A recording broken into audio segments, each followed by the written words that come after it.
Hello friend, welcome to my YouTube channel CP education में। तो आज हम लोग का टॉपिक है केमिकल काइनेटिक का सेकेंड पार्ट है। जो इसमें हम लोग आज सीखेंगे कि अभिक्रिया की दर को प्रभावित करने वाले कारक क्या होते हैं। जैसे कोई अभिक्रिया हो रहा है उसको प्रभावित कर दे, जैसे कि अभिक्रिया को कम कर दे या बहुत अधिक कर दे, इसका हम लोग अध्ययन करेंगे। तो चलिए आइए देखते हैं उसको प्रभावित करने वाले कारक कौन कौन है। इनके अभिक्रिया की दर को प्रभावित करने वाले कारक, पहला है सांद्रता का प्रभाव होता है, दूसरा होता है उत्प्रेरक का प्रभाव, और जो थर्ड होता है वो ताप का प्रभाव होता है।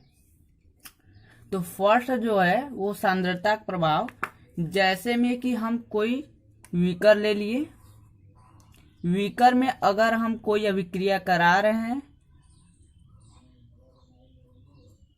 कोई भी अभिक्रिया हम लोग करा रहे हैं, इसमें एक प्रोडक्ट ये है और एक प्रोडक्ट ये है। इसमें मान लीजिए वाटर है और इसमें मान लीजिए और कैल्शियम कार्बोनेट है, ठीक है। तो इसकी जब अभिक्रिया हम लोग करा रहे हैं तो ये आसानी से हो रहा है। अगर हम क्या करें, कैल्शियम कार्बोनेट की इसमें मात्रा बढ़ाते जाएं, एक समय ऐसा आएगा कि इसमें सांद्रता बहुत अधिक हो जाएगी। जब अधिक होगी तो इनके अणुओं के बीच टक्करों की संख्या ज्यादा होगी। अगर टक्करों की संख्या ज्यादा होगी तो अभिक्रिया प्रभावित होकर क्या हो जाएगा, तेज हो जाएगा।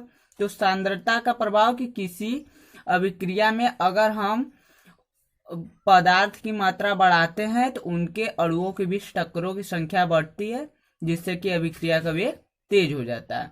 तो ये सांद्रता का प्रभाव हो गया। अब उत्प्रेरक का प्रभाव देखते हैं। पहले ये देखते हैं उत्प्रेरक कहते किसको है। उत्प्रेरक ऐसे पदार्थ होते हैं जो कि किसी अभिक्रिया में मिलाने पर उसको कम या अधिक कर देते हैं, लेकिन उससे अभिक्रिया नहीं करते। जैसे कि कोई भी अभिक्रिया हो रहा है, कुछ मान लीजिए यहाँ पे दो रेजेंट है, इसमें मिलाया जा रहा है, इसकी अभिक्रिया हो रही है, ये बहुत धीमी अभिक्रिया है। तो इसमें कुछ ऐसा पदार्थ मिलाते हैं जो कि उत्प्रेरक का काम करे, तो इसमें मिलाने पर यह अभिक्रिया बहुत तेज हो जाती है। लेकिन जब प्रोडक्ट बनने के बाद ये जो उत्प्रेरक हम लोग इसमें मिलाए हैं वो इसे अभिक्रिया न करके लास्ट में ये भी बाहर निकल जाएगा और हम लोग का उत्पाद प्राप्त। तो अब आते हैं हम लोग ताप का क्या प्रभाव होता है।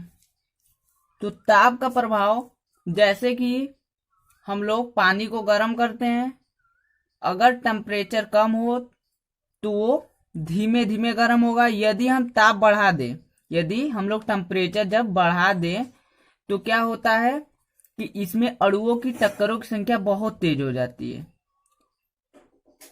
जैसे कि हम पानी और कोई उसमें प्रोडक्ट को घोले, जैसे सोडा हो गया, उसमें घोले हम लेकर, तो क्या होता है कि जब पानी को घोल है तो सोडा बहुत धीमे से घुलता है। अगर उसी को हम क्या करें, टेम्परेचर दे दें, टेम्परेचर देने के बाद जब उसे हम घोले तो इनके अणुओं के बीच जो टक्करों की संख्या है वो बहुत ज्यादा होने लगी, और जितने ज्यादा टक्कर होंगे उतने ही तेज अभिक्रिया होती है और जल्द से ही हम लोग का विलयन तैयार हो जाता है। जैसे में आप लोग देखे होंगे घरों में कि चीनी और पानी को घोलते हैं तो समय अधिक लगता है, अगर उसी को हम टेम्परेचर दे दे तो कुछ ही सेकेंडों में हम लोग का घुल जाता है। तो ताप जो है अभिक्रिया की दर को इस तरीके से प्रभावित करता है।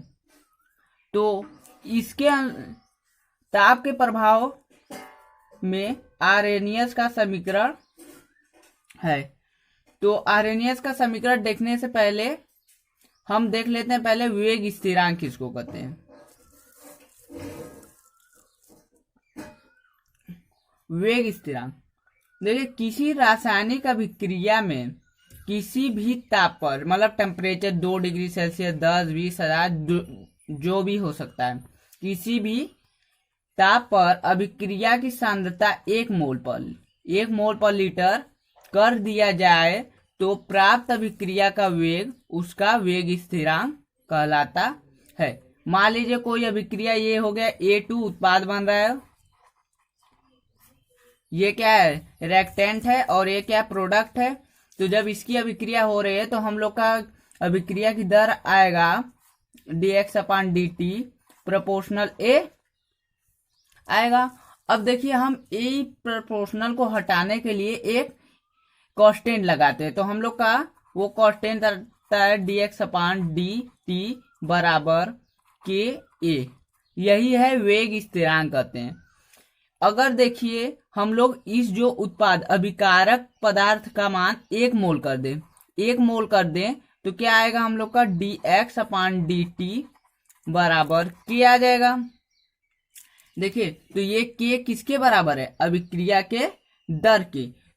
तो देखिए यहाँ पे हम लोग परिभाषा में पढ़े किसी रासायनिक अभिक्रिया की ताप किसी भी ताप पर अभिकारक की सांद्रता, अभिकारक पदार्थ की जो सांद्रता है 1 मोल पर लीटर कर दिया जाए तो प्राप्त अभिक्रिया का वेग उसका वेग स्थिरांक है। तो देखिए यही हम लोग का प्राप्त अभिक्रिया का वेग है ना, तो देखिए यही हम लोग का प्राप्त अभिक्रिया का वेग है और ये वेग स्थिरांक, तो वेग स्थिरांक किसके बराबर हो गया, अभिक्रिया के दर के वेग के। तो 1 मोल पर लीटर करने पे जो अभिक्रिया की दर प्राप्त होती है उसी को वेग स्थिरांक कहते हैं। इसे K से हम लोग दिखाते हैं, K से डिनोट करते हैं। तो देखिए विशिष्ट वेग स्थिरांक किसे कहते हैं। अभी तक हम लोगों को पढ़ा वेग स्थिरांक किसे या विशिष्ट वेग स्थिरांक, ये इंपॉर्टेंट भी है। देखिए 25 सेंटीग्रेड ताप पर किसी रासायनिक अभिक्रिया में अभिकारक पदार्थ की सांद्रता 1 मोल पर लीटर कर देने पर प्राप्त अभिक्रिया की दर उसका विशिष्ट वेग स्थिरांक कहलाता है। देखिए तो हम लोगों ने वेग स्थिरांक में पढ़ा था कि temperature 2 degree Celsius 5 degree Celsius कुछ भी हो सकता है, उसमें किसी भी ताप पे दिया था। लेकिन विशिष्ट वेग स्थिरांक में क्या है कि टेम्परेचर फिक्स है, उसमें दे दिया है 25 डिग्री सेल्सियस पर किसी रासायनिक अभिक्रिया में अभिकारक की सांद्रता 1 मोल पर लीटर, उसमें भी था 1 मोल पर लीटर कर देने पर प्राप्त अभिक्रिया का दर उसका विशिष्ट वेग स्थिरांक कहलाता है। तो बस इसमें क्या है कि जो टेम्परेचर है वो फिक्स हो गया, उसमें फिक्स नहीं था, किसी भी टेम्परेचर पे कर सकते थे। तो आइए हम लोग आर्हेनियस का समीकरण देखते हैं। तो देखिए आर्हेनियस का समीकरण जो टेम्परेचर के संबंध में दिया था K =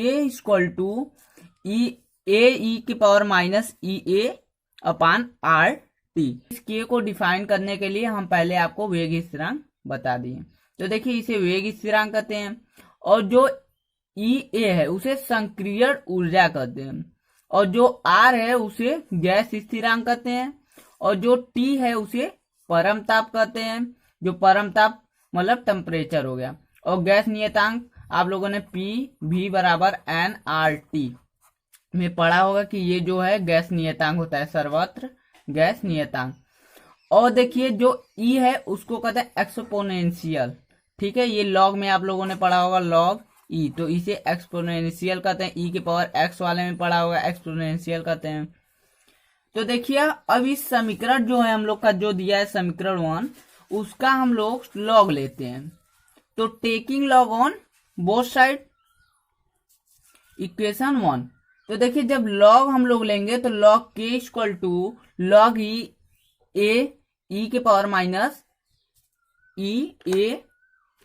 E/RT हो जाएगा। अब देखिए लॉग लेंगे तो यहाँ देखिए इनटू है, तो हम लोगों ने फार्मूला पढ़ा है log M × N = होता है log M + log N, log M + log N होता है। तो उसी फार्मूले के अनुसार हम करेंगे। तो देखिए M की जगह ये है और N की जगह ये है, तो ये हम लोग सॉल्व कर दिए, प्लस log E⁻ हो गया। अब देखिए log K = हो जाएगा log A प्लस, देखिए यहाँ पे log ये फार्मूला लगेगा log M⁻n वाला, तो n आगे आ जाता है n log M। तो देखिए यहाँ पे ये n की जगह ये m की जगह है, तो ये इस साइड आ जाएगा, तो -E/n RT या TR log e के पावर e। अब देखिए log जो e के पावर e की वैल्यू होती है वो 1 होती है, तो इसकी वैल्यू 1 हो गई, तो हम लोग का इक्वेशन ये प्राप्त हो गया और ये प्राप्त हो गया। तो हम लोग का इक्वेशन ये प्राप्त हो गया। जो इक्वेशन हम लोग का था 2, उससे अगर this equation compare to y बराबर mx प्लस c, जो रेखा की प्रवणता होती है उसका रेखा का समीकरण वो जो दिया है उससे हम लोग कंपेयर करते हैं। तो देखिए इससे जब कंपेयर करेंगे तो हम लोग को क्या मिल रहा है, y इक्वल टू मिल रहा है log k मिल रहा है, और m बराबर मिल रहा है हम लोग का minus e a upon r, और x बराबर हम लोग का मिल जा रहा है x बराबर 1/t। और तो हम लोग इसका ग्राफ खींचते हैं। देखिए तो जब ग्राफ खींचेंगे तो आएगा y एक्सिस और x एक्सिस के बीच में खींचेंगे, तो y एक्सिस की वैल्यू दी है हम लोग के log के, और टेम्परेचर का या जो x का 1/t दिया हुआ है। तो देखिए जब प्रवणता की ढाल का हम लोग समीकरण खींचते हैं तो वो इस तरीके से हम लोग का ग्राफ आता है। तो m बराबर क्या होता है tan थीटा, और tan थीटा बराबर हम लोग का ये मिल जाएगा, और इसके बीच में ग्राफ ये हम लोग का मिल जाएगा। तो जैसे फार्मूला में दे देगा कि बताइए 45 डिग्री थीटा इक्वल टू, तो बताएगा e a की वैल्यू फाइंड कीजिए। तो हम लोग r की वैल्यू जानते ही हैं, होता है 8.312 इंटू 10 के पावर माइनस 3 होता है ये जानते ही। अब रख के वैल्यू और थीटा की जगह रख देंगे 45 और माइनस ई ए अपान इसकी वैल्यू यहाँ पुट करके सॉल्व कर देंगे, और इसकी वैल्यू 1 होती है। ठीक है, तो ये क्वेश्चन सॉल्व करने के लिए अब देखिए हम लोग मान लेते हैं कि एक ही अभिक्रिया है जो अलग अलग वेग स्थिरांकों और अलग अलग टेम्परेचर पर हो रहा है। जैसे कुछ हम लोग कोई अभिक्रिया करा रहे हैं, पहले मान लीजिए 10 डिग्री सेल्सियस पे कराएं, फिर उसको 20 डिग्री सेल्सियस पे कराएं, तो अलग अलग टेम्परेचर होगा। तो उसी तरह हम लोग दो समीकरण मान के करते हैं। तो देखिए पहला मान लिए पहले जो अभिक्रिया करा रहे थे प्रारंभिक था, उसका वेग स्थिरांक k1 था, और दूसरा जो था उसका t1 था। इसको समीकरण हम लोग 3 मान लेते हैं, क्योंकि देखिए ये कांस्टेंट है और a भी कांस्टेंट है और r भी कांस्टेंट है। और देखिए सेकेंड जब है उसको मानेंगे कि अंतिम जो अभिक्रिया हो रहा है उसका टेम्परेचर जाते जाते, जैसे हम लोग खाना पका रहे हैं तो उसमें प्रारंभिक जो वेग है उसको 10 डिग्री सेल्सियस रखे और लास्ट में जाते जाते हम लोग 5 कर दिए। तो इसी तरह इसमें हम लोग मान लेते प्रारंभिक में T1 था, K1 था, और लास्ट में जब जाते जाते K2 था और T2 था। तो देखिए समीकरण 4th में से हम 3 वाला माइनस कर देंगे। तो जब माइनस हम लोग करेंगे तो आएगा log K2 minus K1 bracket में log EA माइनस EA अपान RT2 माइनस log EA अपान RT1। तो देखिए जब इसको हम लोग सॉल्व करते हैं तो ये फार्मूला होता है log m n equal to होता है m/n। तो इसी फार्मूले में सॉल्व कर दिए। और यहाँ पे देखिए जब इसको हम लोग खोलेंगे तो माइनस होगा माइनस, और ये माइनस माइनस प्लस, तो ये सेम से सेम रिमूव हो जाएगा।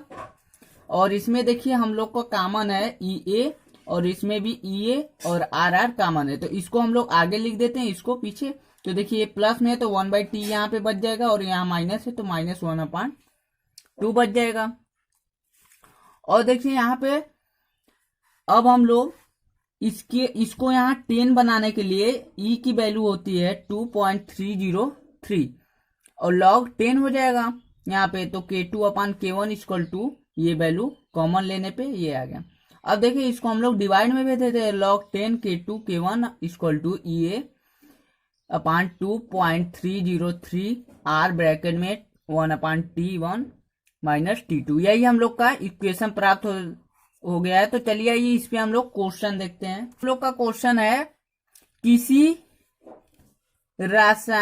किसी अभिक्रिया में अभिकारक A के उत्पाद के विघटन में K का मान 10 डिग्री सेल्सियस ताप पर इतना 4.5 इंटू 10 के पावर 3 प्राप्त होता है। मतलब 10 डिग्री सेल्सियस पे इतना प्राप्त होता है। यदि इस अभिक्रिया के लिए संक्रियण ऊर्जा जो EA का मान है इतना केल्विन पर जूल तथा किसी ताप पर विघटन स्थिरांक के का मान इतना सेकेंड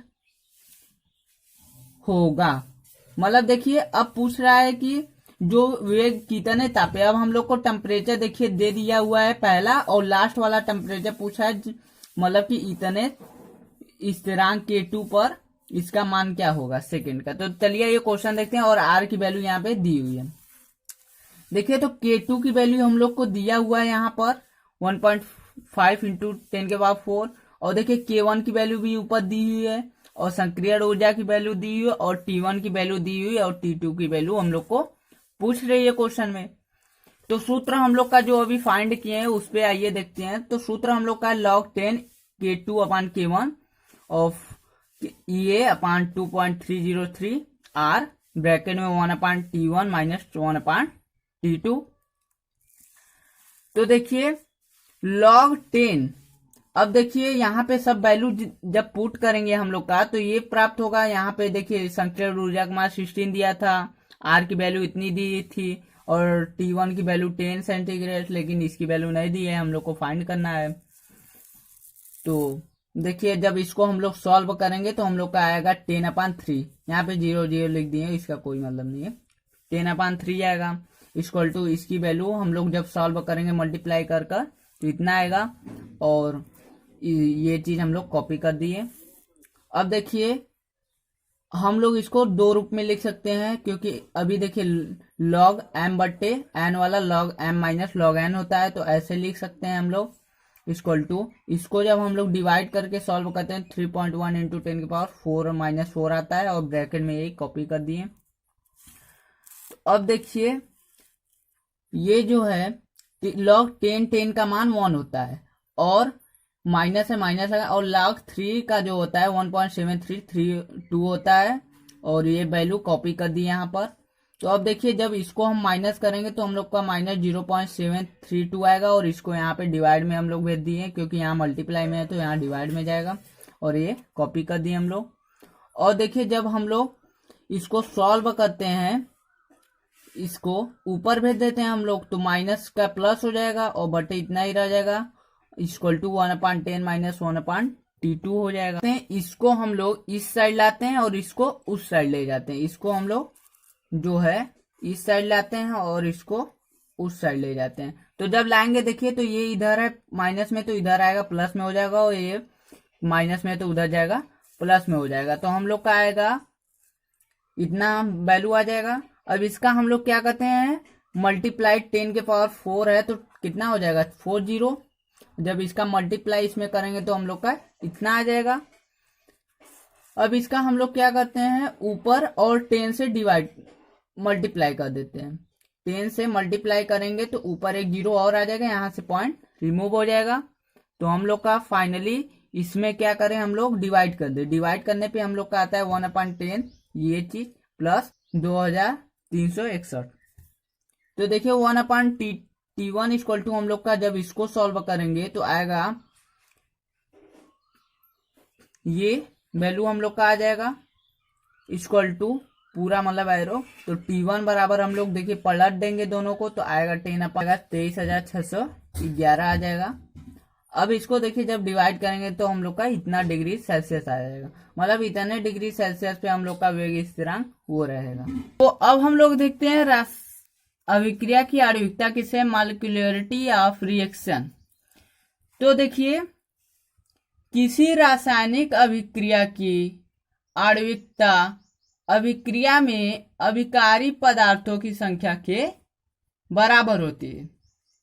तो मतलब कोई रिएक्शन हो गया ए प्लस स्मॉल बी टू बन रहा है हम लोग का उत्पाद, ठीक है। तो यही जो यहाँ पे है 1 होगा 2 होगा 3 होगा, जितना भी होगा वही हम लोग की अभिक्रिया की आणविकता कहलाती है। लेकिन देखिए अभिक्रिया की जो आणविकता होती है कभी शून्य नहीं होती और भिन्न में नहीं होता, मतलब कि बटे में नहीं होता, ठीक है, फ्रैक्शन में नहीं होता।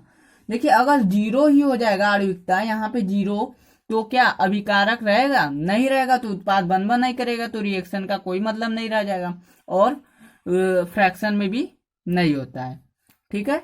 और देखिए अभिक्रिया के यहाँ पर अगर 1 होगा तो एकाणु का अभिक्रिया कहलाएगा। अगर यहाँ पे इनको जोड़ने पे इनके नंबर 2 आए तो द्विकणु अभिक्रिया कहलाएगा। अगर इसको ऐड करने पे हम लोग का 3 आए तो त्रिकणु अभिक्रिया कहलाता है। चलिए आइए तो हम लोग एग्जाम्पल देखते हैं। तो एग्जाम्पल हम लोग का है PCl5 एरो PCl3 1 Cl2। तो देखिए यहाँ पे एक है, अभिकारक को देखते हैं, उत्पाद को नहीं देखेंगे। तो 1 है तो एकाणु का अभिक्रिया है ये। और यहाँ पे देखिए 1 1 इसको ऐड करेंगे तो कितना आएगा 2 आ जाएगा हम लोग का। तो ये द्विकणु का अभिक्रिया हो गया। अब देखिए इस थर्ड जो एग्जाम्पल है इसमें 1 है, वहां यहाँ पे 2 यहाँ पे 1, तो इसको जोड़ेंगे तो 1 2 3 2 1 3 हो जाएगा। तो आ जाएगा हम लोग का त्रिकणु का अभिक्रिया। अब हम लोग आते हैं नेक्स्ट टॉपिक पर। अभिक्रिया का ताप गुणांक किसे कहते हैं? Temperature coefficient of reaction.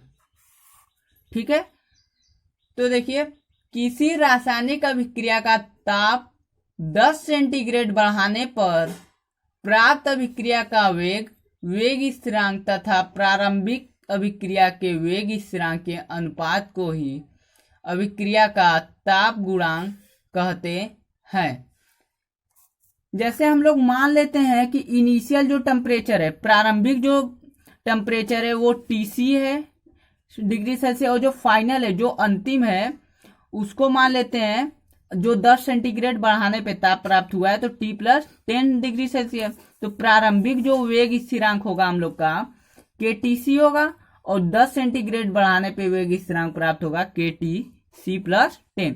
तो अभिक्रिया का जो ताप गुणांक है, अभिक्रिया का ताप गुणांक टेम्परेचर कोफिशिएंट ऑफ रिएक्शन हम लोग का आ जाएगा KT degree Celsius + 10/KT degree Celsius. क्योंकि अभी हम लोगों ने पढ़ा है कि देखिए किसी रासायनिक अभिक्रिया में कोई भी अभिक्रिया हो रहा है, मान लीजिए यही हो रहा है, ठीक है, यहाँ पे उत्पाद बन रहा है, तो हम लोग क्या करें, प्रारंभिक अभिक्रिया इसको होने दे, ये 30 सेंटीग्रेड से हो रहा है और इसमें हम लोग 10 सेंटीग्रेड बढ़ा दिए। तो पहले जो इसका वेग स्थिरांक था उस, और जो 10 सेंटीग्रेड बढ़ाने पे प्राप्त हुआ उसी के अनुपात को ही तो हम लोग अभिक्रिया का ताप गुणांक कहते हैं।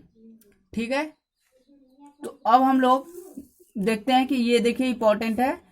If increase 10 degree Celsius temperature of chemical reaction then 2 to 3 times increase rate of reaction.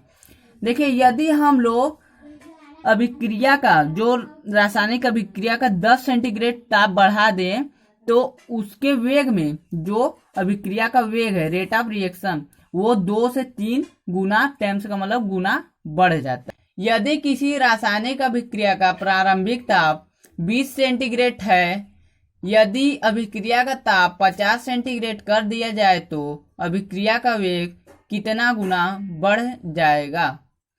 तो देखिए क्वेश्चन में दिया था कि 20 सेंटीग्रेड टू 50 सेंटीग्रेड हम लोग को इंक्रीज करना था, तो इसको हम लोग 10-10 सेंटीग्रेड पे तोड़ लेते हैं। तो 20 + 30 + 40 + 50 अलग अलग में तोड़ लिए। तो देखिए 2 गुना हमेशा बढ़ेगा, यहाँ पे 2 गुना बढ़ा, क्योंकि देखिए फार्मूले पढ़े हैं 10 सेंटीग्रेड बढ़ाने पे 2 गुना बढ़ता है, यहाँ पे भी 2 गुना बढ़ेगा और इसमें भी 2 गुना बढ़ेगा। तो हम लोग ये नहीं करेंगे कि 2 + 2 + 2 बराबर 6 गुना अभिक्रिया की दर बढ़ जाएगी, ये नहीं करेंगे, ये गलत है। तो देखिए अभिक्रिया की दर बराबर होता है 2 की पावर n। ये जो n है वो नंबर है, 1 2 3 बेरी बढ़ा है तो 3 लिखेंगे, और जो 2 है यहाँ पे कितना गुना बढ़ा है, देखिए 2 गुना हमेशा बढ़ा है तो यहाँ पे 2, तो 2 के पावर 3 और 3 बार है तो 3 बार इंटू कर देंगे तो 8 गुना बढ़ जाएगा। यही हम लोग का आंसर है। तो अब हम लोग देखते हैं अभिक्रिया की कोटि किसको कहते हैं। किसी अभिक्रिया के वेग नियम व्यंजक में प्रयुक्त सांद्रताओं के घातांकों का योग उस अभिक्रिया की कोटि कहलाती है।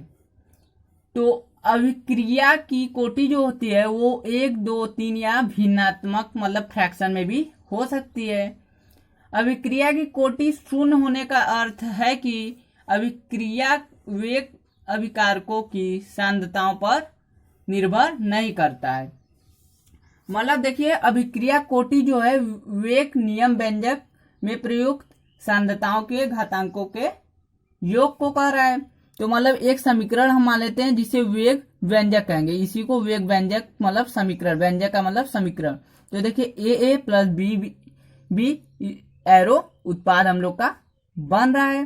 तो जो अभिक्रिया कोटि होती है वो देखिए अभिकारक पदार्थों के सांद्रताओं के घातांकों के योग के बराबर होता है। तो देखिए अभिक्रिया की दर प्रोपोर्शनल, ये अभिकारक पदार्थ हम लोग का हो गया, जो अभिकारक पदार्थ है वो हो गया, और जो ये वैल्यू है देखिए इसी को घातांक के योग ही अभिक्रिया कोटि कहलाती। तो इसको हम लोग घात में लिख देते हैं, इसको भी घात में लिख दिए। तो हम लोग का आ गया dx/dt, ये वेग स्थिरांक k हो गया। और देखिए यहाँ पे अभिक्रिया कोटि क्या कहलाएगी, यही कहलाएगी ये और ये। तो इसको हम लोग a प्लस बी अभिक्रिया कोटि हम लोग ज्ञात करने के लिए, जैसा कि अब हम लोग एक क्वेश्चन देखते हैं अभिक्रिया के कोटि के का। तो आप लोग स्क्रीन पे क्वेश्चन देख सकते हैं।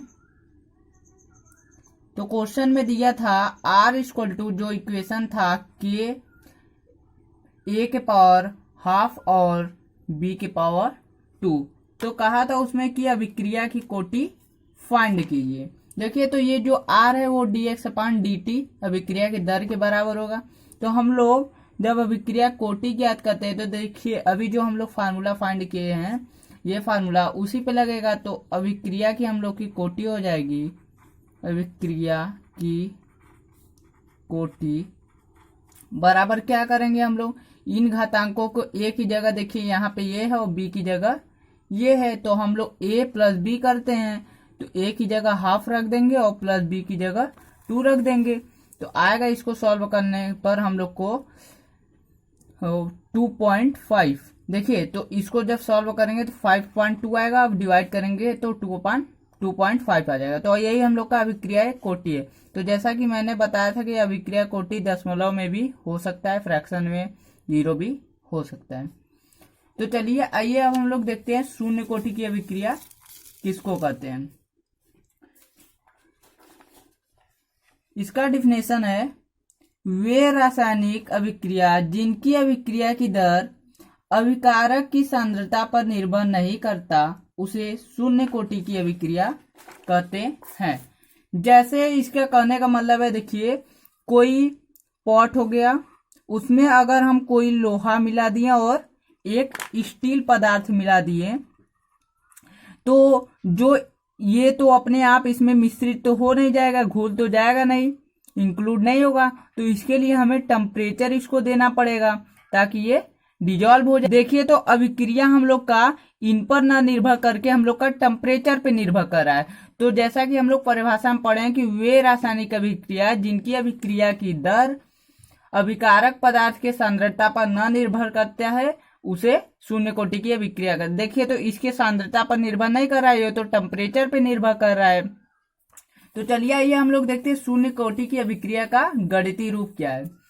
तो हम लोग एक समीकरण मानते हैं, A2 उत्पाद बन रहा है, A से उत्पाद बन रहा है। तो अभिक्रिया की दर जब हम ज्ञात करेंगे तो देखिए प्रोपोर्शनल लगाएंगे और सक्रिय द्रव्यमान A का 0 लिखेंगे क्योंकि ये शून्य कोटि की अभिक्रिया है।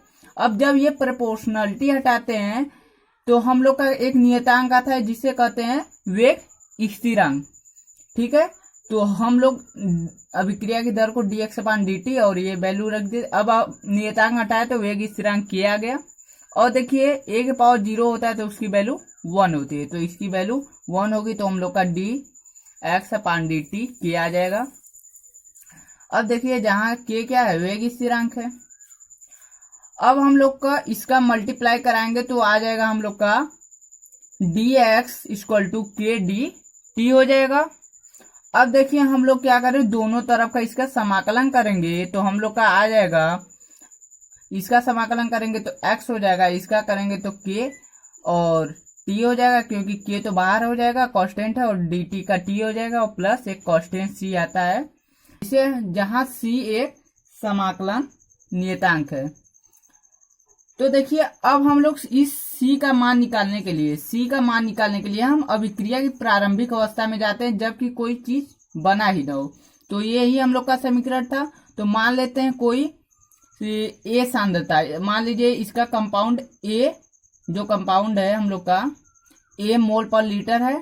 टी जीरो समय पे जीरो बनेगा। मान लीजिए हम लोग कुछ चीज का रिएक्शन करा रहे हैं, जैसे इसमें जल में हम लोग चूना को घोल रहे हैं। जब बूझा चूना को, जो कैल्शियम कार्बोनेट कैल्शियम ऑक्साइड होता है, तो जीरो समय कुछ भी ना हुआ तो इसमें कुछ डिजॉल्व तो होगा नहीं, तो जीरो समय पे जीरो उत्पाद प्राप्त होगा। और देखिए टी समय पे कुछ समय बीतेगा तो हम लोग का प्राप्त हो जाएगा एक्स, क्योंकि एक्स जब इसमें डिजॉल्व होगा तो एक्स बनेगा भी। तो हम लोग का प्रारंभिक अवस्था में जाएंगे तो देखिए समीकरण 1 में जब जीरो टी के भी मान है और एक्स के मान जीरो, जब पुट करेंगे तो हम लोग का आ जाएगा सी की वैल्यू जीरो। सी की वैल्यू हम लोग इस समीकरण में रख देते हैं, तो रखेंगे जब, देखिए हम लोग का समीकरण यही था, सी की वैल्यू रखेंगे तो यहाँ पे हम लोग का ये इक्वेशन प्राप्त हो जाएगा। अब देखिए शून्य कोटि की अभिक्रिया का अर्धायुकाल। अर्धायुकाल का मतलब अपने प्रारंभिक अवस्था से कोई पदार्थ आधा हो जाता है तो उसे उसका अर्धायुकाल कहते हैं। जैसे में कि एक छड़ है, मान लीजिए ये डिजॉल्व होते होते कटते कटते अपने प्रारंभिक अवस्था से आधे पे जस्ट आ गया, तो इसे उसका अर्धायुकाल कहेंगे। ठीक है, तो शून्य कोटि की अभिक्रिया के लिए देखिए आधा होगा, समीकरण यही था, तो आधा होगा तो टी को हाफ कर देंगे, और जो हम लोग का सांद्रता ए था, देखिए यहाँ पर जो सांद्रता हम लोग का ए था उसको भी हम लोग क्या करेंगे, हाफ कर देंगे। तो आ जाएगा हम लोग का ए हाफ, एक्स बराबर ए हाफ हो जाएगा। और देखिए समीकरण 1 जो था हम लोग का फ्रॉम इक्वेशन एन, इसमें इसकी वैल्यू सब पुट कर देंगे हम लोग। ये पुट कर दें तो हम लोग का आ गया ये a/2 equal to K T half हो गया। अब देखिए इस 2 का मल्टीप्लाई हम यहाँ पे कर देते तो आएगा a equal to 2k T half. अब ये कांस्टेंट है तो हम लोग का a प्रोपोर्शनल आ जाएगा टी हाफ, इसको हटाएंगे तो नियतांक को। तो देखिए यहाँ पे हम लोग को एक देखने को मिल रहा है कि जो अर्धायुकाल है और जो पूरा हो रहा है, इस वाले का समय आधा लग रहा है, लेकिन जो सांद्रता है वो पूरा घुल जा रहा है, मतलब डिजॉल्व हो जा रहा है। अभिक्रिया पूरी हो रही है लेकिन समय आधा लग रहा है। और यहाँ भी वही प्रोसेस हो रहा है। देखिए यहाँ पे अगर के हटाएंगे तो हम लोग का आएगा एक्स प्रोपोर्शनल टी। तो देखिए समय पूरा लग रहा है तब भी सांद्रता अभिक्रिया पूरी हो रही है, अगर समय आधा लग रहा है तब भी अभिक्रिया पूरी हो रही है। ठीक है, तो इससे निष्कर्ष निकलता है कि समय हम लोग का आधा लगे या पूरा, लेकिन अभिक्रिया उतनी ही होगी।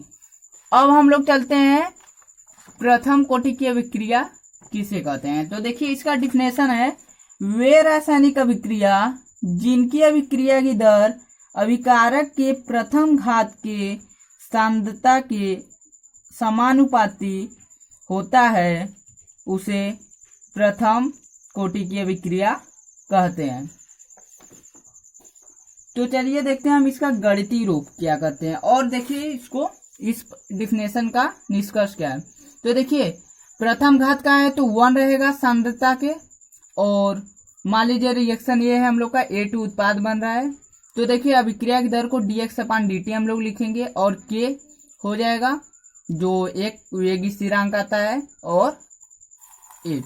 तो देखिए जो हम लोग का रिएक्शन था A2 उत्पाद बन रहा था, तो t0 समय पे हम लोग का पूरा प्रोडक्ट रहेगा, लेकिन समय 0 पे कुछ नहीं बनेगा, उत्पाद बनेगा ही नहीं। लेकिन जैसे ही t समय होगा या कुछ समय होगा तो x मान लेते हैं हम लोग, x डिजॉल्व हो जा रहा है इसमें, और बन रहा है हम लोग का उत्पाद x। तो जब इसमें से x निकल गया तो बचेगा क्या हम लोग का प्रोडक्ट, तो a में से x घटा देंगे तो इतना प्रोडक्ट बचा है और x हो गया।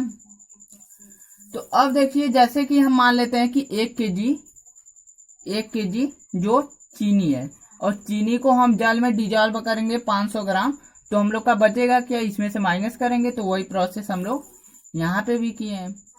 तो देखिए जो हम लोग का बचा है वही तो a के बराबर है, a माइनस एक्स।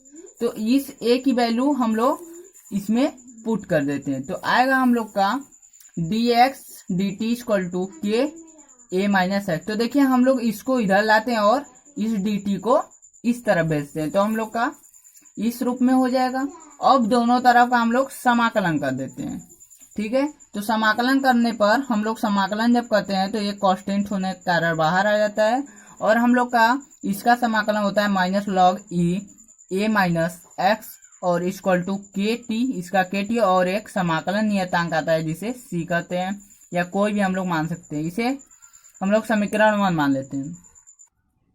तो अभिक्रिया के प्रारंभिक अवस्था में हम सी का मान निकालने के लिए चलते हैं। तो अभिक्रिया की जब प्रारंभिक अवस्था में हम जाएंगे तो देखिए यहाँ पे टी 0 समय पे उत्पाद क्या बना है 0।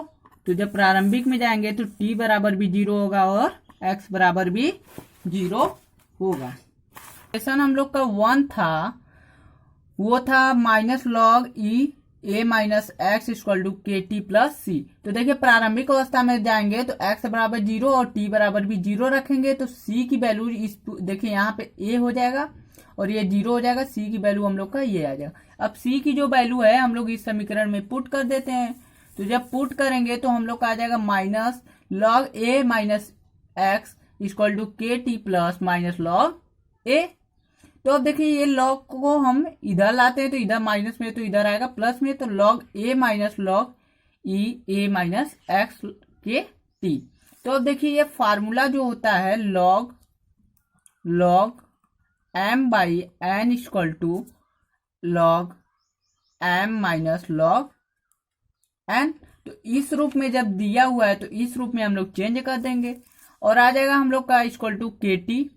अब देखिए इसको हम लोग किसमें टी को डिवाइड में भेज देते तो के बराबर 1/t log E A upon A minus x.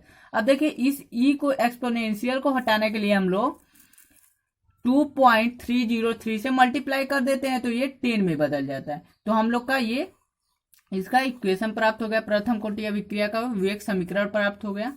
अब हम लोग प्रथम कोटि अभिक्रिया का अर्धायु काल देखेंगे। जैसे शून्य कोटि की अभिक्रिया में देखें इसी तरह प्रथम कोटि की अभिक्रिया में। तो प्रथम कोटि अभिक्रिया का देखिए तो अर्धायु काल में जाएंगे तो x बराबर ए हाफ ले लेंगे इसी तरह और यहाँ पे t बराबर टी हाफ आधे समय में। तो k बराबर 2.303 टी हाफ लॉग 10 ए माइनस एक्स की जगह a/2 हो जाएगा, पुट कर दिए। तो अब देखिए जब इसको हम लोग सॉल्व करेंगे पूरा, देखिए इसको सॉल्व करेंगे यहाँ पे तो a अपान हो जाएगा 2a माइनस ए अपान 2। अब देखिए ये घटाएंगे a अपान तो आ जाएगा a, इसमें से एक घटेगा a अपान 2। अब इसको ऊपर ले जाएंगे तो 2 और ये यहाँ पे a रह जाएगा। ठीक है, और बटे बचेगा हम लोग का ये a से a रिमूव हो जाएगा, बचेगा 2 तो 2 हो गया। ठीक है, तो फिर देखिए log 2 का मान होता है 0.3010। तो इसका मल्टीप्लाई करेंगे तो k बराबर हम लोग का आ जाएगा 0.693 अपान टी हाफ। ये हम लोग का अर्धायु में समीकरण हो गया।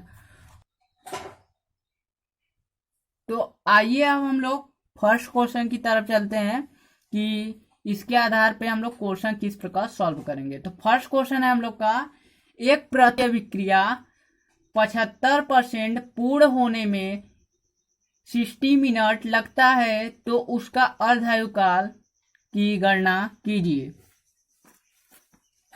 तो हम लोग एक इक्वेशन मान लेते हैं, मान लीजिए वो अभिकारक ये है और बना रहा है उत्पाद। तो t 0 समय पे 100% पूरा होगा वो मात्रा उसका और उत्पाद बनेगा नहीं। ठीक है, तो ये पूरा क्या ये 0 रहेगा, यहाँ 100 नहीं यहाँ 0 रहेगा पूरा। ठीक है, 0 रहेगा। अब देखिए जैसा ही 60 मिनट क्वेश्चन में दिया था 60 मिनट, तो 60 मिनट में वो 75% घट के कितना बन रहा है 75% बन जा रहा है, पूर्ण हो जा रहा है 75%। तो हम लोग का बचेगा क्या, देखिए 25% बचेगा। तो ए की वैल्यू क्या होती प्रारंभिक 100 और जो घटता है वो x होता है। तो हम लोग का जब 100 में से 75 घटाएंगे तो बचेगा 25%। हम लोग का पूर्ण नहीं हो जा रहा है, वो बच जा रहा है। तो जब फार्मूले पे हम लोग आएंगे तो देखिए k equal to 2.303 upon T log 10 A upon A minus X. तो देखिए हम लोग का पूरा जो प्रोडक्ट था 100% था, 100 हो गया। और देखिए जो बचा हुआ है हम लोग का यही तो बचता है, लास्ट में कितना बचा 25%, तो 25 हो गया। अब इसको जब हम लोग सॉल्व करते तो आता है k इक्वल टू 2.303 अपान 16 अब इससे ये हम लोग रिमूव करते तो आ जाता है 4, तो 2.303 अपॉन 16 लॉग। देखिए 4 को हम 2 के पावर 2 लिख सकते हैं। अब देखिए k इक्वल टू हो जाएगा 2.303 अपॉन 16 इंटू 2 लॉग 2, और लॉग 2 की वैल्यू होती है 0.301, और ये इसी तरह कॉपी कर दिया। अब इससे रिमूव कर दिए तो आ गया k इक्वल टू 0.693 अपॉन 30। अब हम लोग से क्वेश्चन में पूछा था कि अभिक्रिया का अर्धायुकाल बताइए, तो हम लोग फार्मूला अभी निकाले थे। k इक्वल टू होता है 0.693 अपॉन टी हाफ। तो अब k की वैल्यू जो है हम लोग k के स्थान पे रख देंगे। तो देखिए जब रखे तो 0 पॉइंट यही आया था हम लोग का, यहाँ पे पुट करेंगे और ये वैल्यू यहाँ पुट करेंगे तो सेम से रिमूव हो जाएगा। तो हम लोग का आएगा 1/30 इक्वल टू 1/t हाफ। अब देखिए दोनों को हम लोग पलट देंगे तो t half equal to 30 second हम लोग का आंसर हो जाएगा। तो आइए अब हम लोग नेक्स्ट क्वेश्चन देखते हैं। नेक्स्ट क्वेश्चन है हम लोग का, दर्शाइए कि प्रथम कोटि की अभिक्रिया में 99.9% अभिक्रिया पूर्ण होने में लगा समय अर्धायु का 10 गुना होता है। देखिए ये क्वेश्चन पेपर में भी आ चुका है, एग्जाम में आ चुका है। तो देखते हैं हम लोग। मान लीजिए पिछले क्वेश्चन की तरह ये भी एक इक्वेशन है, जो उत्पाद है तो t0 पे कितना परसेंट है, 100%। बना उत्पाद 0, क्योंकि समय 0 लगेगा तो उत्पाद भी 0 ही बनेगा। देखिए कह रहा है टी हम लोग को नहीं दिया, टी समय पे कह रहा है 99.9% क्या हो रहा है, अब घटित हो जा रहा है, मतलब कि डिजॉल्व होके 99.9 बन जा रहा है। तो हम लोग का कुल परसेंटेज 100 ए की वैल्यू, और जितना घटा है वो 90.9 वो एक्स की वैल्यू। जब घटाएंगे इसको तो हम लोग का 0.1 आ जाएगा। ठीक है, इतना पॉइंट हम लोग का डिजॉल्व नहीं हुआ, इतना बचा हुआ है। तो देखिए हम लोग का फॉर्मूला होता है k equal to log 10 a upon a minus 1 into 2.303 upon t। तो देखिए k इक्वल टू इसको हम इस साइड लिख दिए 2.303 अपॉन टी इंटू 10 log 10। अब देखिए पूरा हम लोग का प्रोडक्ट 100 था, अब जो डिजॉल्व नहीं हुआ है बचा हुआ है जो 1.1 है। तो देखिए k equal to 2.303 upon T into log 10। देखिए तो ऊपर नीचे हम लोग ये पॉइंट को हटाने के लिए 10 से मल्टीप्लाई करेंगे तो यहाँ पे 1000 अपॉन 1 हो जाएगा। तो k इक्वल टू हम लोग का विच इज रिप्लाइड एट मतलब k, ये k इक्वल टू हम लोग का फाइनली ये आ जाएगा 2.303 अपॉन टी log 10। अब देखिए ये 100 है तो 10 के पावर हम लोग 3 इसको लिख सकते हैं 1000 को, तो हम लोग का आ जाएगा। देखिए ये 3 आगे आ जाएगा फार्मूले के अनुसार, k इक्वल टू 2.303, ये 3 आगे आ जाएगा तो 3 यहाँ पे हो जाएगा। जो log फार्मूला होता है log m के पावर n वाले में तो n आगे आ जाता है, वही फार्मूला यहाँ पे लगाएंगे हम लोग। तो आएगा log 10 हो जाएगा अपॉन t। तो जो log 10 की वैल्यू होती है वो 1 होती है। तो k इक्वल टू हम लोग का आ जाएगा, जब इसमें मल्टीप्लाई करेंगे तो देखिए 6.909 अपॉन t हो जाएगा। तो देखिए अब अभिक्रिया की अर्धायुकाल हम लोग का फार्मूला जानते हैं, k equal to 0.693 upon T half होता है। इसको इक्वेशन 2 मान लेते हैं और इसको 1, समीकरण 1 और 2 से, फ्रॉम इक्वेशन 1 एंड 2। तो देखिए ये k इक्वल टू दोनों तरफ का लेफ्ट हैंड साइड बराबर है तो राइट हैंड साइड आपस में बराबर हो जाएंगे, तो इसका ये वैल्यू पुट कर दिए और इसको ये। अब ऊपर नीचे हम लोग 10 से इस तरफ मल्टीप्लाई करते हैं तो क्या आता है, ये पॉइंट यहाँ पे मल्टीप्लाई करने पे एक पॉइंट राइट साइड जाता है और डिवाइड करने पे लेफ्ट साइड जाता है। तो जब किए तो हम लोग का पॉइंट यहाँ पे आ गया। देखिए 6.93 अपॉन टी हाफ 10, और ये वैल्यू यहाँ पे पुट कर दिए हम लोग, कॉपी कर दिए। अब देखिए ये सेम है तो इसको, क्योंकि पॉइंट के एक डिजिट तक देखते हैं तो ये देखिए पूरा सेम रिमूव हो जाएगा।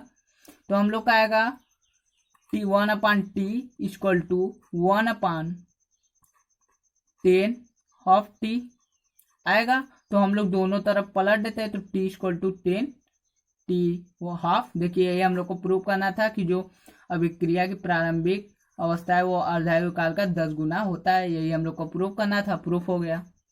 तो हम लोग का नेक्स्ट क्वेश्चन है, प्रथम कोटि की अभिक्रिया N2O5 arrow 2NO2 plus half O2 में 318 केल्विन पर N2O5 की प्रारंभिक सांद्रता 1.24 इंटू 10⁻⁻2 मोल पर लीटर थी, जो 60 मिनट उपरांत 0.20 इंटू 10⁻⁻2 मोल पर लीटर रह गई। तो कह रहा है 318 केल्विन पर वेग स्थिरांक की गणना कीजिए, मतलब के की वैल्यू ज्ञात कीजिए। तो देखिए हम लोग का क्या दिया है, प्रारंभिक जो क्वेश्चन में दिया है N2 का प्रारंभिक अवस्था 1 पॉइंट इतना मोल और अंतिम अवस्था दिया ये और समय दिया हुआ है ये। तो देखिए K = log 10 फार्मूला जो होता है हम लोग पुट कर दिए। अब इसको जब सॉल्व करेंगे K की वैल्यू हम लोग की फाइंड करनी है वेग स्थिरांक की, तो log 10। अब देखिए प्रारंभिक जो अवस्था था हम लोग का दिया हुआ था जो ये वो पुट कर दिया, और जो अंतिम में जो हम लोग का बचता है वही तो होता है A-x, तो वो भी दिया हुआ है हम लोग पुट कर दिए इंटू 2.303/60। अब इसको जब हम लोग सॉल्व करेंगे तो इसको पूरे को सॉल्व करने पे आएगा log 10 6.2 इंटू, और ये इसी तरह हम लोग कॉपी कर दिए। अब देखिए के, और देखिए इसको हम लोग कॉपी किए 2.303/16 इंटू, अब देखिए इस पूरे की वैल्यू होती है 0.792। अब इसका हम लोग पूरे को जब सॉल्व करेंगे मल्टीप्लाई करके डिवाइड करके, तो K = 0.0304 मिनट इनवर्स हो जाएगा, क्योंकि देखिए जब प्रथम कोटि की अभिक्रिया होती है उसका मात्रक अभी हम लोग बताए थे कि जो प्रथम कोटि की अभिक्रिया में वेग स्थिरांक का मात्रक सेकेंड इनवर्स होता है, मिनट हावर में हो सकता है। अब हम लोग नेक्स्ट क्वेश्चन देखते हैं। तो नेक्स्ट क्वेश्चन है हम लोग के पास, प्रथम कोटि की एक अभिक्रिया के लिए वेग स्थिरांक का मान 5.5 इंटू 10⁻⁻14 सेकेंड इनवर्स पाया गया। इस अभिक्रिया के लिए अर्धायुकाल की गणना कीजिए। तो देखिए क्वेश्चन में हम लोग का दे दिया है K = इतना सेकेंड इनवर्स दे दिया है। तो देखिए हम लोग को प्रथम कोटि की अभिक्रिया नहीं कहेगा तब भी हम लोग पहचान जाएंगे इस मात्रक से कि सेकेंड इनवर्स किसका मात्रक होता है, प्रथम कोटि की अभिक्रिया का। हम लोग को अर्धायुकाल फाइंड करना है, तो हम लोग फार्मूला जानते हैं अर्धायुकाल का प्रथम कोटि की अभिक्रिया में। K = होता है 0.693/T12। तो इसको हम इस साइड लाते हैं और इसको इस साइड, तो T12 0.693/K हो जाएगा, equal to T12 which is replied that T12 equal to हो जाएगा ये वैल्यू, और जो हम लोग को फार्मूले में वैल्यू दिया है वो पुट कर देंगे। तो इसको जब हम लोग सॉल्व करेंगे तो आएगा T12। अब इसको देखिए हम लोग ऊपर भेज देते हैं, तो 10⁻4 5.5 हो जाएगा। अब इसको जब हम लोग सॉल्व करेंगे तो देखिए 4 0 होगा, जब मल्टीप्लाई करेंगे तो 4 डिजिट पॉइंट इधर आएगा, तो हो जाएगा 6930/5.5। अब इस पॉइंट को हम लोग हटाने के लिए हम लोग 10 से ऊपर नीचे फिर मल्टीप्लाई करते हैं, तो T12 = 69300/15 55 इक्वल टू, इसका डिवाइड करने पे हम लोग को आ जाएगा 2060 सेकेंड। हम लोग का आंसर T12 का वैल्यू इतना आ जाएगा, मतलब। तो अब हम लोग देखते हैं दोस्तों आभासी एकाणुक अभिक्रिया कहते हैं किसको है, और इसको इंग्लिश में कहते हैं स्यूडो फर्स्ट ऑर्डर रिएक्शन। आभासी का मतलब स्यूडो होता है। तो देखिए इसका डिफिनेशन क्या है, वे रासायनिक अभिक्रिया जो प्रथम कोटि की नहीं होती परंतु उनका व्यवहार प्रथम कोटि की अभिक्रिया की तरह होता है, उसे आभासी एकाणुक अभिक्रिया कहते हैं। तो चलिए आइए हम लोग एग्जाम्पल के थ्रू समझते हैं। जैसा कि एक एग्जाम्पल ये दिया हुआ है, चीनी मतलब शुगर दिया हुआ है और प्लस जल से अभिक्रिया करा रहा है, तो हम लोग का फ्रक्टोज और ग्लूकोज बन रहा है शुगर, ठीक है। तो देखिए इस अभिक्रिया जो हो रहा है उसमें हमेशा अभिक्रिया की दर ज्ञात करेंगे हम लोग, तो क्या आएगा, अभिक्रिया की दर के थ्रू हम लोग अभिक्रिया कोटि ज्ञात करते हैं, तो आएगा ये शुगर हो जाएगा और जल हो जाएगा। तो देखिए यहाँ पे एक और एक जना रहा है, ये द्वितीय कोटि की अभिक्रिया है, ठीक है। लेकिन जब हम लोग क्या करें, चीनी की मात्रा जो पानी है उसकी मात्रा बहुत अधिक कर दें, तो उसमें क्या हम लोग को केवल एक ही प्राप्त होगा जो शुगर जनाएगा कि उसमें केवल शुगर है। तो उसमें क्या हो जाएगा, वो प्रथम कोटि की अभिक्रिया की तरह व्यवहार करेगा। तो अभिक्रिया की दर इज प्रोपोर्शनल ये, तो हम लोग की इसकी अभिक्रिया कोटि क्या है, 1 है, तो इसका व्यवहार क्या है, प्रथम कोटि की तरह है, तो इसे छद्म प्रथम कोटि की अभिक्रिया भी कहते हैं। तो सेकेंड जो एग्जाम्पल है देखिए, ये एस्टर है और यहाँ प्लस जल है, और इससे जब रिएक्शन हम लोग कराते हैं तो हम लोग का कार्बोक्सिलिक एसिड प्राप्त होता है प्लस एल्कोहल प्राप्त होता है। ठीक है, एस्टर के जलयोजन द्वारा हम लोग का ये आता है। तो यदि देखिए हम लोग क्या करें, इसकी अभिक्रिया की दर ज्ञात करें तो हम लोग का आएगा, अभिकारक हमेशा लेंगे तो आएगा RCOO R डैश और H2O। ये देखिए एल्किल ग्रुप है। अगर हम लोग देखिए जल की मात्रा बहुत अधिक कर दे इसमें, सामान्य से, सामान्य जितना रहना चाहिए उससे बहुत अधिक कर दे, तो क्या आएगा, DX जो अभिक्रिया की दर आ जाएगा हम लोग का RCOO R डैश। तो इसमें देखिए जल की मात्रा, हमेशा हम लोग जल से ही कंपेयर करते हैं, जल जहां पे रहेगा वहां पे आभासी एकाणुक अभिक्रिया रहेगा। जल की मात्रा हम लोग बहुत अधिक कर देते हैं तो वो आभासी एकाणुक अभिक्रिया की तरह व्यवहार करने लगता है। तो ये भी एक आभासी एकाणुक अभिक्रिया की तरह व्यवहार करेगा। तो अब हम लोग नेक्स्ट टॉपिक जो है हम लोग का वो है रेडियो एक्टिव विघटन अभिक्रिया प्रथम कोटि की अभिक्रिया होती है। जो हम लोग न्यूक्लियर रिएक्टर में नाभिक का विघटन करते हैं तो वो भी जो उसमें अभिक्रियाएं होती हैं, जैसे कि जो परमाणु हाइड्रोजन बम होता है या यूरेनियम का जो हम लोग विखंडन करते हैं, तो उसमें भी जो विघटन होता है वो शून्य कोटि द्वितीय कोटि की ना होकर प्रथम ही कोटि का होता है। तो देखिए हम लोग इसको प्रूव कैसे करते हैं। तो हम लोग मान लिए कि किसी रेडियो एक्टिव पदार्थ, कोई भी यूरेनियम मान लीजिए हो गया, की प्रारंभिक मात्रा है N0 है, और कुछ समय बाद जब विघटित वो हो जाता है तो उसकी मात्रा घटकर कितना हो जाती है, N हो जाती है। तो मान लेते हैं वो समीकरण हम लोग का ये हो गया। T0 समय पे क्या होगा, 0 उत्पाद बनेगा, और T समय पे क्या होगा, -x घटेगा तो बनेगा x। तो हम लोग का बचा कितना है, पहले इतना था, घट गया इतना, तो बचा कितना, इसमें से ये घटा देंगे तो N0 माइनस ये, तो हम लोग का बचा कितना हुआ, इतना, तो अंत में कितना बचा, इतना बता। तो हम लोग अभी माने हैं n, अंत में जितना भी प्रोडक्ट बचेगा कुछ समय पश्चात n, तो ये किसके बराबर होगा, n के बराबर होगा। द्रव्य अनुपातिक क्रिया के नियम अनुसार जो अभिक्रिया की दर होगी वो प्रोपोर्शनल किसके होगी, a के। तो dx/dt इक्वल टू, देखिए ये स्थिरांक जब यहाँ पे लगाएंगे k तो ये प्रोपोर्शनल हट जाएगा, ये आ जाएगा वैल्यू। अब देखिए जो a के स्थान पे हम लोग क्या आया था, हम लोग का अंत में क्या बचा था, N0 माइनस एक्स, और ये किसके इक्वल था, n के। तो यहाँ पे हम लोग इस a की जगह पे क्या रख देंगे, n रख देंगे, तो यहाँ पे n पुट कर दिए हम लोग। अब देखिए इसका भी हम लोग क्या करते हैं, समाकलन कर देते हैं दोनों तरफ का। तो जब समाकलन, देखिए हम लोग का प्रारंभिक अवस्था क्या था ये, और अंतिम अवस्था क्या है ये, तो प्रारंभिक टू अंतिम, ठीक, upper limit to lower limit, ठीक है, अंत वाला ये है और अपर वाला ये है। तो dx, और इसको हम लोग यहाँ पे लाए और इसका क्रॉस मल्टीप्लाई यहाँ का दे, dx/n इक्वल टू k, और समाकलन का चिन्ह और dt, क्योंकि कांस्टेंट के है तो वो बाहर आ जाएगा। तो जब इसका हम लोग समाकलन करेंगे तो log en आता है, और upper limit to lower limit kt plus i।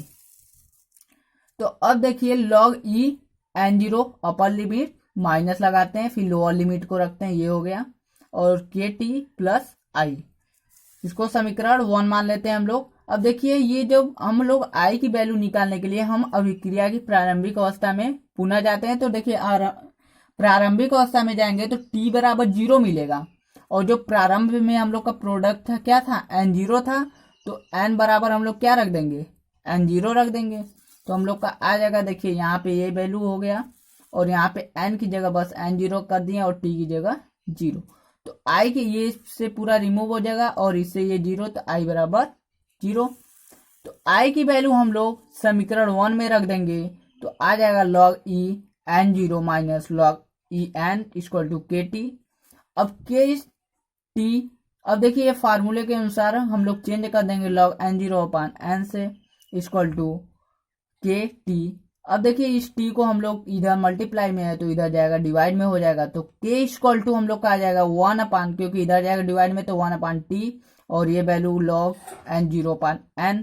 अब देखिए ई को हम 10 में कन्वर्ट करेंगे तो आ जाएगा, इसका जब कन्वर्ट करते हैं तो 2.303 से मल्टीप्लाई करते हैं अपान टी में, तो के की वैल्यू हम लोग को फाइनली ये आ गया, और log 10 n0 n। तो देखिए हम लोग की जो प्रथम कोटि की अभिक्रिया होती है वो के इक्वल टू होती है 2.303 upon T log 10 a upon a minus X, हम लोग जो फाइंड किए थे तो उसमें देखे थे कि ये प्रारंभिक अवस्था है। तो देखिए प्रारंभिक अवस्था में हम लोग का क्या था, n0 था, और जो लास्ट स्टेज रहता है a माइनस एक्स, वही लास्ट स्टेज जो है हम लोग का n हो गया। तो देखिए ये प्रथम कोटि की अभिक्रिया है। कंपेयर करते हैं तो प्रथम कोटि अर्थात जो रेडियो एक्टिव विघटन अभिक्रिया होती है वो भी प्रथम कोटि की अभिक्रिया होती है।